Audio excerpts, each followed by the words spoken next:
Olha o que aqui diz aí, irmãos. Havia entre os fariseus um homem chamado Nicodemos, um dos principais dos judeus.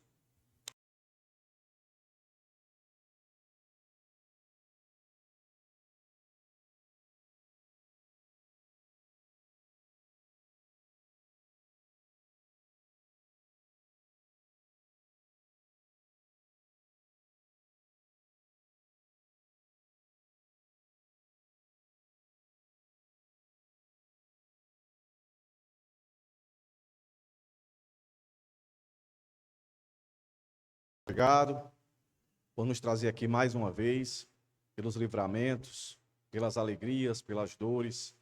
Muito obrigado, Deus, que o Senhor sempre esteve presente. Não nos deixar de perceber a tua presença, principalmente na hora da dor, do sofrimento. Que a tua paz, que de fato é a paz que o mundo não conhece, que está sobre nós, possa nos trazer a tranquilidade necessária para suportar as dores e as dificuldades deste mundo caído. Mais uma vez te pedimos, Senhor, que o Senhor tenha misericórdia de nós, nos faça entender o que a tua palavra tem nos ensinar nessa noite, nesse devocional, sobre a atuação de providência na conversão do homem. Deus, te agradecemos pelo sustento, pela provisão, mas nunca nos deixa esquecer, Deus, de lembrar todos os dias e ser grato a Ti pela salvação que Tu nos deste, pelo novo nascimento que o Senhor nos deste. Em nome de Jesus, abençoa cada um desses irmãos que aqui está. Tu sabe, conhece e sonda o coração de cada um. Tu sabe as suas necessidades, tu sabe os seus medos, seus conflitos, suas angústias, suas dúvidas, suas mazelas. Tu sabe, Senhor. Os faz entender que estar aqui nessa noite é uma forma, é um meio de trazer consolo, entendimento, fortaleza, perseverança para cada um deles. Em nome de Jesus, Senhor, que esse ambiente seja um ambiente sempre de satisfação, de alegria, de prazer, de poder ler a Tua palavra, de cantar, de mostrar a nossa gratidão publicamente, trazendo os nossos dízimos e ofertas. E, acima de tudo, dando atenção a que a Tua palavra quer nos ensinar mais uma vez sobre essa doutrina tão maravilhosa, que é a tua ação no mundo, a providência. Em nome de Jesus, se conosco, perdoa os nossos pecados. Amém. Meus irmãos, devocional passado, nós falamos sobre a providência de Deus na conversão do homem, da humanidade. Aí nós lemos lá Efésios, e é um texto muito claro e direto, para dizer qual é o estado do homem, e que se Deus não tivesse interferido, agido, o homem continuaria inimigo dele, com destino ao inferno. No texto de hoje, nós vamos agora entender como essa conversão se dá. E aí o nosso texto que nós lemos, ele já pressupõe que ela surge de um novo nascimento. Não é de um remendo, não é de uma melhora, mas de um novo nascimento. E aí tem uma pergunta aí para os irmãos, que justamente vai abarcar aqui esses atos que eu coloquei aí, né? A providência de Deus no mundo, em 3 atos na conversão do homem. E um desses atos, o texto aqui já mostrou, é o novo nascimento. Mas tem mais 2 aí que a gente vai perceber. E eu acredito, meus irmãos, que o devocional de hoje é para que a gente não tenha mais nenhuma dúvida acerca de que a salvação é do Senhor, Ele pertence, e Ele dá a quem Ele quer. E a segunda verdade que eu tenho convicção, baseada no que nós vamos estudar hoje, é que você não vai ter mais também como não defender essa verdade quando alguém, né, chegar para você e dizer assim, como é isso? É Deus que quer, então o homem não quer? Não, o homem quer, mas o homem só quer depois que ele tem um novo nascimento, depois que ele tem isso e aquilo, nós vamos aprender hoje. Então, repito, hoje você vai ter condições de ter conhecimento, conteúdo, para defender essa verdade, que a salvação vem do Senhor, como é bem clara no Antigo Testamento, lá no episódio de Jonas. Tá certo? Então, a pergunta está aí, ó. Não sei se você já fez essa pergunta, nós já trabalhamos ela em um contexto maior. A providência de Deus na extensão da natureza. Mas aqui se resume no ato da conversão.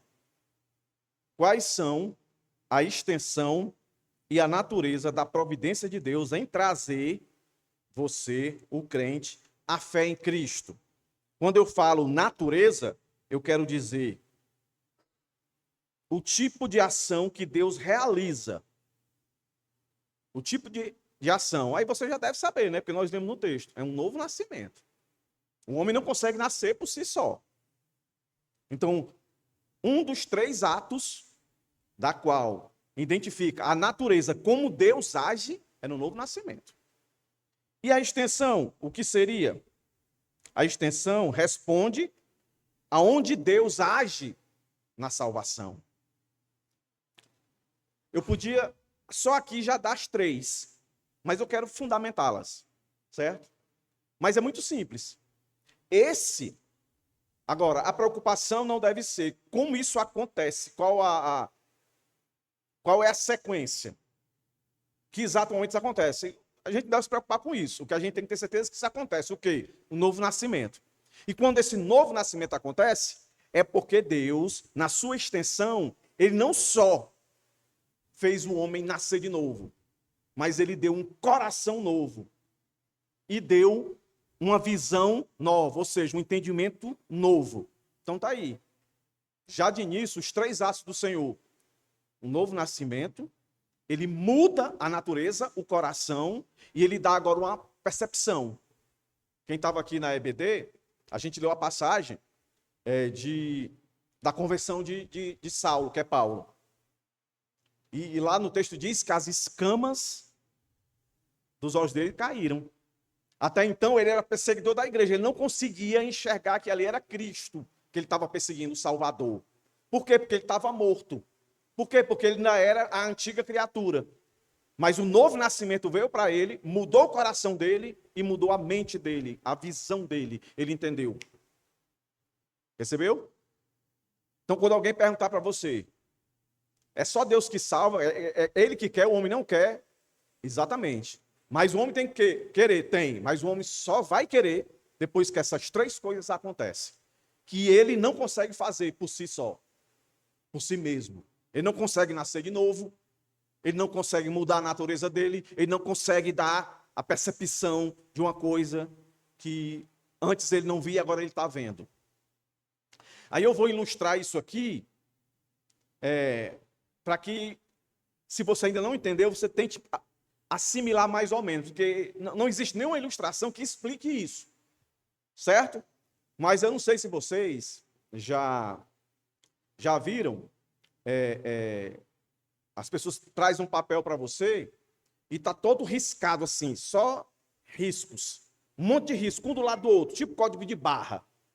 Aí a pessoa mostra para você, você está vendo, mas não está entendendo o que está ali. A pessoa pergunta, o que é que está escrito aqui? O que é que está escrito aqui? Aí você olha, já viram isso? Você olha e não consigo ler nada. Aí de repente a pessoa pega aquela folha e ela vira um pouquinho assim, quando ela vira um pouquinho, aí você consegue ver o que está escrito. Já viu isso? Enquanto ela não virou, estava ali escrito. Não estava escrito ali? Estava revelado ali, mas a pessoa não conseguia ver. Porque ela precisou de um ajuste. É mais ou menos isso. A Bíblia diz que o Satanás é o diabo que cegou o entendimento das pessoas que estão mortas, das pessoas que estão na antiga criação. Aí é preciso Deus intervir. Então a resposta é muito simples. Você só vai ver que Cristo é Salvador se primeiro Ele fazer você nascer de novo. E depois Ele mudar a sua natureza. E depois Ele abrir os seus olhos. Enquanto isso, você não vai reconhecê-lo. Por que eu estou dizendo isso? Para que a gente não vá para os extremos. Então eu não preciso confessar, eu não preciso dizer que quero. Precisa. Mas ao mesmo tempo, você não pode sustentar a sua salvação no simples ato seu. Entendeu? Aí lembra do devocional passado? Como é que você tem certeza que você foi salvo? Como é que você tem certeza que você foi salvo? Relate aí como foi. Aí lembra? Nós não somos salvos por aquilo que a gente lembra. Eu não lembro exatamente como é que eu fui salvo, quem estava pregando, o irmão aqui contou mais ou menos o que ele ouviu. A maioria de vocês não sabe. Tem gente aqui que não sabe nem qual foi o dia, não é não? Então, se você fosse confiar na sua memória, você não estava salvo? Estava não, né? Mas não é salvação, não é pelo que a gente lembra, é pelo que a Bíblia diz, nós aprendemos isso. E agora nós vamos aprender de forma direta e clara e simples. É obra do Senhor, pelo menos em 3 atos aqui, tá bom? Então, o que é que eu introduzo aí para os irmãos? A conversão não é apenas uma decisão humana, é uma obra da providência de Deus agindo profundamente na alma. E a Escritura vai mostrar isso. O Senhor dá fé ao pecador. Esses atos revelam que a salvação, esses atos, nascimento, um novo coração, um novo entendimento, que é inteiramente por graça e que Deus está ativamente envolvido em resgatar um povo para si. Então hoje vamos meditar nesses 3 atos. Novo nascimento, chamado eficaz, que é a mudança de coração, mudança de mente, a nova criação. Então vamos ao primeiro ponto aí, ó. O novo nascimento. Lá em Efésios 2, 1, ali descreve a condição do indivíduo. Não precisa abrir não, vou só ler. Efésios 2, 1. Ele vos deu vida, estando vós mortos os vossos delitos e pecados. Então, a Bíblia, Jesus ensina que ninguém pode ver o reino de Deus sem nascer de novo, no texto que nós lemos de Nicodemos. E quem era Nicodemos? Era um homem instruído, assim como Paulo.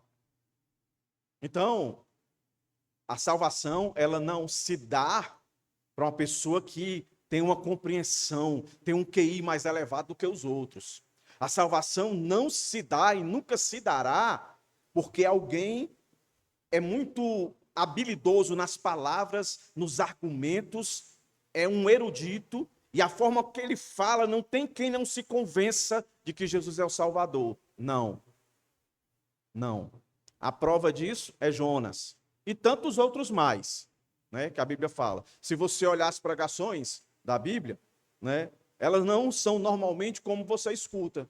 Né? Aqui as pregações, 3 pontos, até devocional, né? 3 pontos, para ajudar os irmãos a entender melhor. Mas olha as pregações, a pregação de Pedro lá em Atos 2, ele começa a falar, é um discurso ali, né? Ele começa a falar, e se você ler bem, não tem aquela oratória toda, sabe, argumentos bem construídos, eles simplesmente contam a história, Jesus e tal, vocês mataram e tal, e aí o texto diz que o coração daquelas pessoas ficaram compungidos. E o que saiu da boca deles foi: o que é que nós devemos fazer? Ele não fez apelo, ele não fez nada, não colocou música para emocionar, nada. E ele disse assim: se arrependam. O que é que estava acontecendo ali? Um novo nascimento. O que é que estava acontecendo ali, meus irmãos? Era Deus dando uma chamada eficaz. O que é que estava acontecendo ali? Era Deus tirando as escamas dos olhos deles e eles vendo a revelação naquelas palavras que eles já tinham ouvido várias vezes. Mas naquele dia, naquela hora, foi da vontade de Deus aquela multidão de pessoas crerem em Cristo para serem batizadas. Aí o texto continua e diz que elas cresciam na comunhão, no partir do pão, nas orações e por aí vai, na doutrina e por aí vai. Então, meus irmãos, no próprio João, mais adiante ele vai dizer que o que é nascido da carne é carne, e o que é nascido do Espírito é Espírito. E a gente sabe, né? É o ponto divergente da gente, né, da teologia pentecostal, né? A gente recebe o Espírito Santo quando a gente tem um novo nascimento, quando a gente crê em Cristo, né? Os pentecostais, a maioria deles, acham que tem uma segunda bênção para que você seja cheio, coisa do tipo. Mas aqui, esse verso aqui, ele deixa bem claro para nós, que antes ele falou, tem que nascer de novo. E quando ele diz, não nasce da carne, não nasce do homem, da vontade do homem. Carne é o homem. Se você ler o texto aí, ó, aqui está resumido, mas se você ler no verso 6, o que é nascido da carne é carne, e o que é nascido do Espírito é Espírito. Não se admire, precisa nascer de novo. Aí o entendimento dele qual era? Vou voltar para o ventre da minha mãe? Não, é algo sobrenatural. E faz sentido, né? Quando ele pensa em nascer, ele pensa em ser gerado. Mas presta atenção, Uma criança não se gera sozinha. Uma criança não se decide. Eu vou nascer. Ela depende da mãe e do pai, naturalmente falando. No ponto final, é Deus que faz tudo, né? No começo e ao fim. Mas para entender aqui a comparação, se um indivíduo ele não consegue se dar ao nascimento, ele não consegue, como é que eu posso dizer, influenciar para que ele nasça, a verdade também paralela é igual. Nenhum indivíduo pode nascer, ser salvo por si só. Alguém tem que fazer. A criança precisa da mãe e do pai.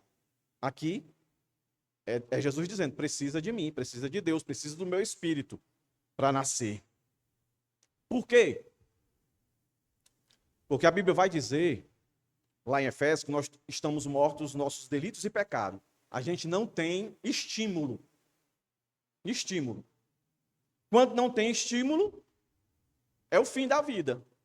Recentemente aí, passou na televisão aí, não sei se vocês acompanharam, um acidente, que aí chegou uma ambulância, e a médica foi lá, olhar, e deu a pessoa como morta. E aí depois alguém foi lá e percebeu que não estava morta, ela não estava morta, entendeu? Não estava morta. Aí deu até problema aí, a médica lá, parece que perdeu, foi afastada. Mas o ponto é esse, quando não tem vida, não se tem resposta para nada. Para nada. Mas por quê? Aí agora, passei, Tiago. Nesse próximo slide aí, mostra o que é essa morte. O que é que ela é? Ela é cegueira espiritual, ela é incapacidade espiritual e ela é dureza de coração. Então, quando você olha para o ímpio, para não dizer assim, ó, ele está morto, que parece que é uma palavra muito dura, né? Que se fosse literalmente, aquelas pessoas que você sabe que não são cristãs, não confessam Jesus como seu Salvador, não vivem uma vida para a glória dele, são um monte de defunto, espiritualmente falando, um monte de defunto circulando perto de você. É um monte de gente morto. É um discurso muito pesado. Mas se você não quiser ver assim, então veja assim, ó, são um monte de pessoas cegas, são um monte de pessoas incapacidade, sem raciocínio, de entender e de viver aquilo que eu entendo e vivo, e tem o coração duro. Coração duro tem que ser quebrado. Coração duro é um coração que não leva em relação à sua vida nada do que diz respeito a Cristo, a sua obra. Nada, nada, nada. A vida do ímpio, do morto, que é cego, vendo não vê, como diz Mateus, que está sob o domínio. Ele é filho do maligno, não é? Ele é criação de Deus, mas é filho do maligno, como diz lá as cartas de epístolas de João. Ele anda completamente envolvido pelo Deus do século, que cega ele, que é o autor disso, com incapacidade, como diz Paulo lá aos Coríntios escrevendo. É um homem natural, ele não consegue compreender, ele não consegue entender, ele não consegue ver aquilo que Pedro viu. Pedro, o mais precipitado, o mais imaturo, mas ele viu. Viu o quê? Que Jesus era o Senhor e Salvador. Aí o Senhor diz assim, que o Senhor não fez pergunta para ele? O que é que o povo disse que eu sou? Para eles. O que é que eu sou? O pessoal disse que tu é um profeta, que tu é Elias, que tu é isso, que tu é aquilo. E vocês dizem que eu sou o quê? Aí Pedro disse o quê? Tu és o Cristo, filho do Deus vivo. Aí lembre-se, quando ele fala isso para Jesus, Jesus ali, meus irmãos, na visão do mundo da sua época, era um rebelde. Era um coitado. Era um embusteiro. Muitos diziam que ele fazia o que ele fazia porque ele aprendeu magia lá no Egito, quando ele foi para lá com os pais dele. Isso é um pilantra. O que é que explica Pedro ver Jesus como de fato ele era? O que é que explica? Qual é algo racional que pode se colocar aqui? Nada, tem que ser algo sobrenatural. Por isso que a resposta de Jesus foi: não foi carne nem sangue. Não foi carne, não foi homem, não foi sangue, nenhuma geração. Sangue também é vida, geração. Normalmente a Bíblia fala disso. Mas o Pai que te revelou, o Pai, fez ele olhar para Jesus, não é à toa que todos eles morreram. Por um homem que muitos ainda hoje, inclusive muitos judeus, esperam o Messias, porque esse Messias aqui não foi o que eles esperavam. Então, guarde bem isso. O que é uma pessoa morta nos seus delitos e pecados? É uma pessoa cega, uma pessoa com incapacidade espiritual, porque ela é natural. Qual é a natureza dela? Totalmente para pecar. E ela é dura de coração. Segundo ponto, e esse aqui é interessantíssimo. Interessantíssimo. Existem dois tipos de chamado. Olha aí. A providência divina não apenas oferece salvação, ela cria resposta no coração. Assim como Cristo chamou Lázaro para fora do túmulo, Deus chama o pecador espiritualmente. Desperta, tu que dormes, para os chamados. É nesse texto aqui que eu quero que você vá. Abra aí.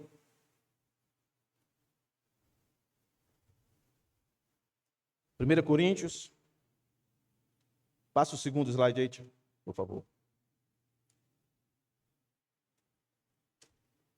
Para a gente ver aqui, Paulo explicando isso.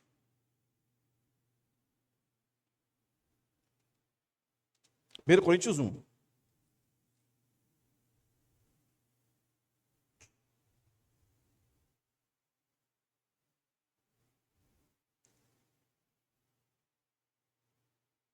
Vamos começar do verso 21.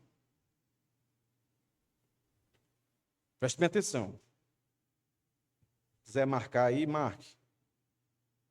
Visto que a sabedoria de Deus, o mundo não conheceu por sua própria sabedoria. Deus achou por bem salvar os que creem por meio da loucura, loucura da pregação. Marca aí, loucura da pregação. Porque é loucura para eles não entendem. Não é loucura não dizer que o Salvador morreu na cruz? Que aquele que está pregado numa cruz é o Salvador? É loucura, para quem não entende, para quem não vê, né? Com os olhos espirituais.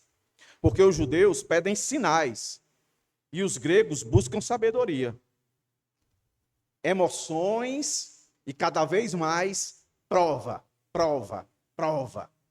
Cada vez mais eu quero entender e nunca se submete a confiar naquilo que a sua mente não alcança. Os gregos, filósofos. Mas nós pregamos o quê? O Cristo crucificado. Presta atenção. Escândalo para os judeus, loucura para os gentios. É o mundo, tá, irmãos? Judeus, gentios, o mundo ímpio. Mas, olha aí, verso 24. Mas para os que foram chamados, tanto judeus como gregos, Cristo é poder de Deus e sabedoria de Deus. Presta atenção agora que eu vou dizer. Tem outro texto na Bíblia que diz assim, muitos são chamados, mas poucos são escolhidos. Perceba que nesse texto aí, eu tentei ser bem didático aí, Dois níveis de chamado. Pregamos o Cristo crucificado. Aí você entende aí, a pregação para todos. Para todos. Todos. Aí entra a missão. Nós temos que pregar para todos. Mesmo sabendo que nem todos vão crer. Deus não nos diz. A história bíblica e a história da igreja não mostra Deus dizendo para aqueles que ele levantou, vá pregar naquela cidade, vá pregar naquele bairro, que fulano, dando número, CPF, endereço, vai se converter. Não. A ordem é, vá pregar. E aí Paulo fez isso. Pregamos a Cristo crucificado. E aí ele já deixa claro aqui, que é uma pregação que vai ser rejeitada. Por quê? É escândalo para os judeus e loucura para os gentios. Ela não vai alcançar todo mundo. Só vai alcançar quem? Aí ele vai dizer na segunda parte, mas para os que foram chamados. Então, no meio dessa multidão de judeu e de gentio, tinha os chamados. Aí, meus irmãos, é onde a gente chama, sem querer ser redundante, onde a gente chama chamada eficaz. Vou tentar ilustrar isso aqui, para ver se abre mais a sua compreensão. Mas, repito, nenhuma ilustração ela vai, de fato, trazer o entendimento completo. A gente tem que confiar que Deus vai salvar pessoas sem distinção. Não vai olhar para quem? No sentido de se é magro, se é gordo, se é preto, se é branco, certo? Não é sem exceção. Tem pessoas que não vão ser escolhidas. E esse texto está dizendo aqui. Os primeiros vão ouvir, muitos vão ouvir, mas só aqueles que foram chamados. Aí ele diz, ó, pelo poder de Deus e sabedoria de Deus, que se você volta um pouco dos versos, isso é refletido na pregação do Evangelho. Vou tentar ilustrar isso aqui. Quando eu era menino, eu gostava de assistir o show da Xuxa. Aqueles programas infantis. Programa de auditório. Tinha aquele também do Silvio Santos, né? Que passava também de domingo à tarde. E sempre tinha muitas brincadeiras que davam prêmios.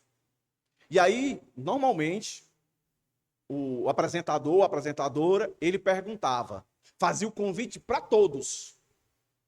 Vê se você concorda comigo. Fazia o convite para todos. Quem quer brincar aqui? Quem quer vir aqui na frente? Não era assim, não? Aí um monte de gente levantava a mão. Não era, não? Um monte de gente levantava a mão. Eu. Aí você está vendo o quê? Alguém chamando e alguém querendo, não é? Alguém chamando e alguém querendo. E normalmente era todos querendo. Levantava a mão e dizia, eu. Não era assim? Mas o que acontecia? Quem é que ia para lá participar? Desses todos chamados, quem é que ia? Alguém responde aí? Quem é que ia? Hã? Quem que ia escolher? Quem fez o chamado escolher, não era não? Estava todo mundo levantando a mão, responsabilidade. Eu quero. Mas a autoridade maior quem era? O apresentador. Aí ele dizia, você. Ainda às vezes dizia assim, ó, você. Aí a pessoa ia, não chamei você não, é aquele dali, a pessoa voltava. Não era assim não? Não era assim não? Aí você olhando nesse quadro, a pessoa quis, não quis. Mas a gente sabe que antes dela querer, alguém tinha que querer por ela. Se chegasse lá na frente, ela não chegou, contei um exemplo aqui e não acontecia. Eu não chamei você não, volte, eu chamei foi aquele dali. Não é não? Não é tão simples de resolver? Meus irmãos, a salvação é assim. Deus fala para todo mundo, como se para todo mundo querer, né? Bom que fosse. Mas por que não quer? Estão mortos. Até pode dizer, eu quero ser salvo. Aí Deus olha assim e diz, você. Aí tem um que vem, desobedece, né? Vem, fica no meio da igreja, passa um bom tempo. Mas não é. Agora pense como eu. Eu quero acreditar que a salvação de Deus veio sobre a minha vida, que eu sou um crente. Quando eu olho para um negócio desse, mãe, o que é que eu tenho que fazer, irmãos? É ser grato. Agora volte para a ilustração, a pessoa que foi escolhida no meio daquela multidão para brincar. E ela ganhou o prêmio. Será que ela ficou triste? Será que ela ficou chateada? Ela bateu foto daquilo, está guardada até hoje. Se qualquer um de vocês aqui, mesmo filho de crente, tivesse ido para qualquer evento desse aí, talvez tivesse registrado, você tinha o maior orgulho de mostrar. Olha aí o dia que eu fui. Tá. Então vejam, meus irmãos. A palavra de Deus ela é muito certa em dizer as duas coisas. O homem tem responsabilidade, mas a responsabilidade do homem não é autônoma. E quando se trata de querer Deus, só Deus fazendo a sua obra, só Deus chamando. Por isso que Paulo, que escreveu Coríntios, escreveu também Romanos. Né? Se você voltar um pouquinho aí, está bem pertinho, né? Capítulo 8. É o mesmo autor. Olha se não é a mesma coisa que ele está dizendo aqui, ó.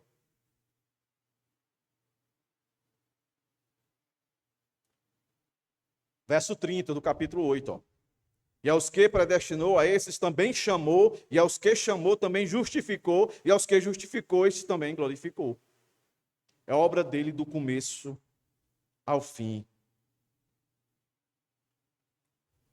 E o terceiro ponto, para encerrar. Hoje eu prometi para mim mesmo que eu ia terminar no tempo. A nova criação, Deus ilumina o coração. Porque às vezes, meus irmãos, a gente não para meditar. Eu acho que eu tenho dito muito isso. Os irmãos que estão aqui, que pregam, os meus alunos.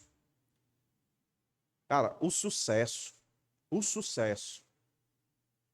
para uma boa aula, uma boa palestra, uma boa pregação é a meditação, é você ficar remoendo aquele texto, ficar pensando. E eu peço a Deus que eu sempre tenha essa sensibilidade, né? Domingo aqui eu até falei de uma parte de Filipenses que foi citada na EBD, né? Por causa dele perdi todas as coisas. Eu marquei na minha Bíblia e na semana que ele ficou ficou na minha cabeça. Pronto, irmão, já saiu um cronogramazinho. Vai vir uma série sobre isso. Desse jeito, o tema é esse.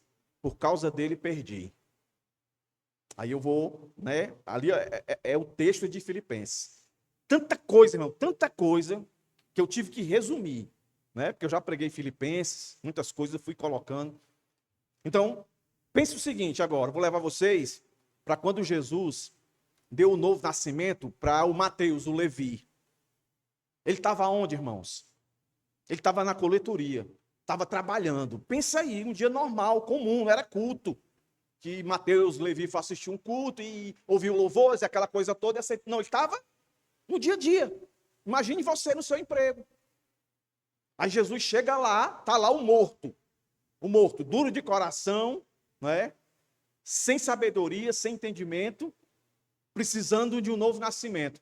E aí Jesus chega lá e diz assim, vem. E o que é que o texto diz que ele faz? Ele faz o quê, irmãos? Ele larga tudo e vai embora. Das duas, uma, meus irmãos. Ou esse cara é doido, não tem responsabilidade, largou o emprego, não é? Não falou com... O texto não diz que ele pediu licença, o patrão, falou com os amigos. O texto é categórico, ele se levantou e seguiu. Seguiu Jesus. Ou esse cara é doido e irresponsável, ou aquele que falou com ele tem um poder extraordinário que esse indivíduo não tem outra coisa a fazer, ele é sugado, né? Ele é puxado.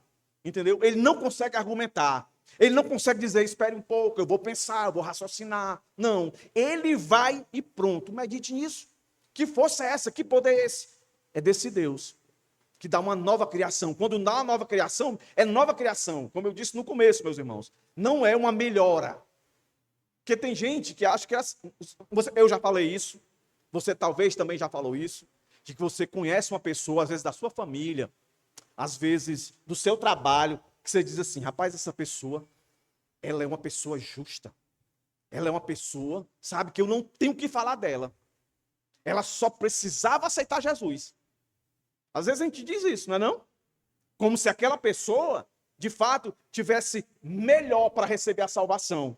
Meus irmãos, quando a Bíblia diz que todos estão em pecado, todos estão em pecados. Quando a Bíblia diz que todos são cegos, não conseguem entender, têm um coração duro, precisam de novo nascimento, são todos. Não existe pecador mais fácil de ser salvo, não. Porque não é ele. Não é nele. É em Cristo.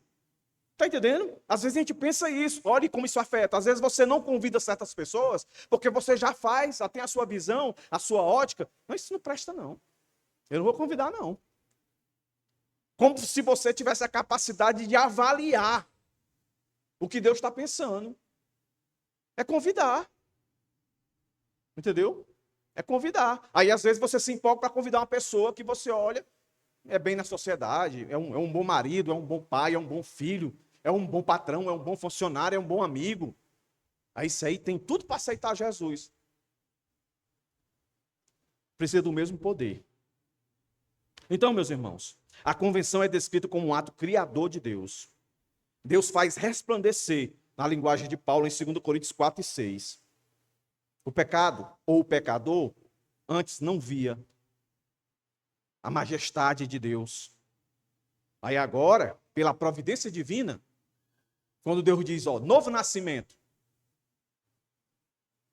Deus está dizendo, esse que eu vou dar o novo nascimento, eu vou dar um coração novo e eu vou dar uma mente com a minha sabedoria para ele ver.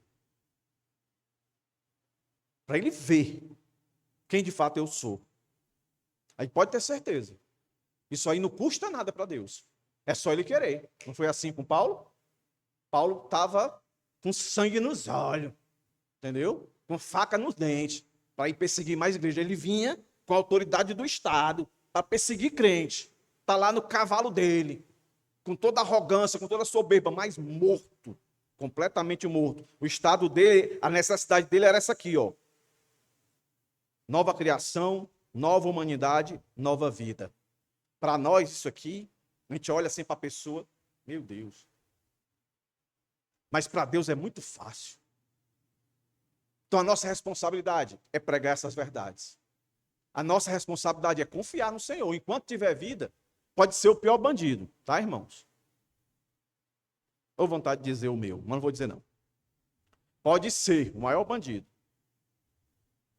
Se Deus quiser. Lembre lá o da cruz. Aquele bichinho que estava lá, não era boa bisca não, entendeu? Só morriam os piores. Mas ele disse. E o tom de voz dele mostra que aquele homem teve um novo nascimento ali. E aconteceu uma nova humanidade, uma nova vida, uma nova criação. Ao ponto de ele dizer, por favor, quando tu estiveres no teu reino, paraíso, lembra de mim. Estava dizendo, eu não mereço, mas eu te suplico, hoje mesmo estarás comigo no paraíso. Por fim, irmãos, Deus traz seu povo à fé, fazendo por eles o que não podem fazer por si mesmos. No novo nascimento, ele cria vida espiritual. Na chamada eficaz, ele desperta os mortos. Na nova criação, ele ilumina o coração com a glória de Cristo. Então tá aí, ó. Quem é que converte o homem? Deus. E como é a natureza, a extensão dele? Como ele faz? De que maneira ele faz? Tá aí. Novo nascimento. Nicodemos. Não é na carne, é no espírito. Tem até um texto que diz, né? Não é pela carne, não é pela vontade do homem, nem pelo sangue, né? Não é pelos outros, não é por você, não por herança de sangue, né? De ancestralidade, mas é simplesmente pela ação do Espírito Santo. Então tá aí. E aí só para arrematar, né? Arrematar aí, ó. O novo nascimento não é uma melhoria da velha natureza, mas a criação de uma nova vida que ama a Deus. Nova criação, não é nova criatura, é nova criação.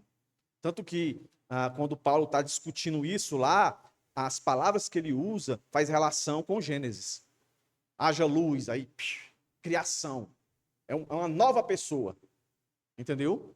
Mas como ela ainda habita na presença do pecado, aí ela se deixa influenciar e vive como se não fosse uma nova criatura. Ela vive como era antes, o velho homem. Por isso que tem Colossenses para dizer, ó, você já se despiu, sabe? É como um indivíduo que é de uma família rica e ele não quer aceitar que é de uma família rica e vive como pobre. E todo mundo sabe que ele é de uma família rica. E olha para ele e diz, rapaz, mas tu é rico, por que tu fica vivendo que nem pobre se tu é rico? Faz sentido isso? Não faz, né? Uma pessoa que é rica, viver como pobre. Não faz sentido isso. Assim como não faz sentido para o crente, que é crente, que teve essas 3 ações de Deus, esses 3 atos na vida dele. Nova vida, nova criação, novo entendimento, e ele viver como... Não, aí a Bíblia chama de quê? De maturo, entendeu? Menino. A Bíblia chama disso, mas jamais que não é salvo. Entendeu? Então, conclusão, irmãos. A conversão é obra da providência divina, do começo ao fim. Deus gera vida, chama eficazmente e cria a luz no coração. Segue. O pecador não se salva a si mesmo. Ele é alcançado pela graça soberana que produz fé e transforma a alma. Assim, toda a glória da salvação pertence ao Senhor. Então, o que é que cabe a nós? Está aí, o último slidezinho aí, ó. Glória a Deus, terminei. Humildade, você que está sentadinho aí. Seja humilde. Não se sinta melhor do que os outros por ser salvo. Reconheça que a sua fé não foi adquirida pela sua intelectualidade ou por a sua sensibilidade. Foi pela ação da graça de Deus. Confie, ore pelos perdidos, sabendo que Deus pode regenerar qualquer coração, qualquer coração, qualquer.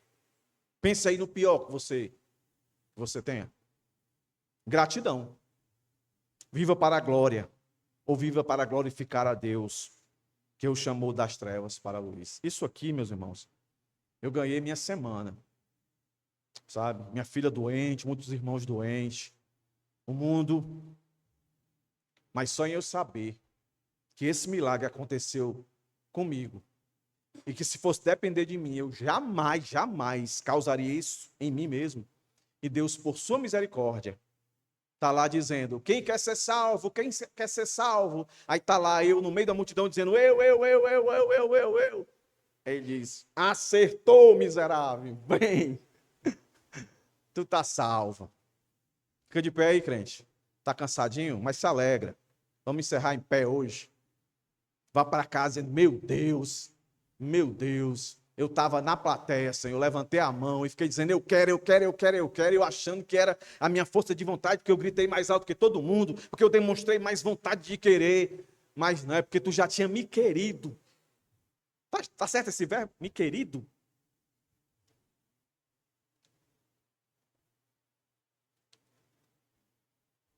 Senhor, muito obrigado por essa noite. Obrigado pela vida de cada um desses irmãos. Nos leva para casa meditando acerca dessas verdades tão profundas, mas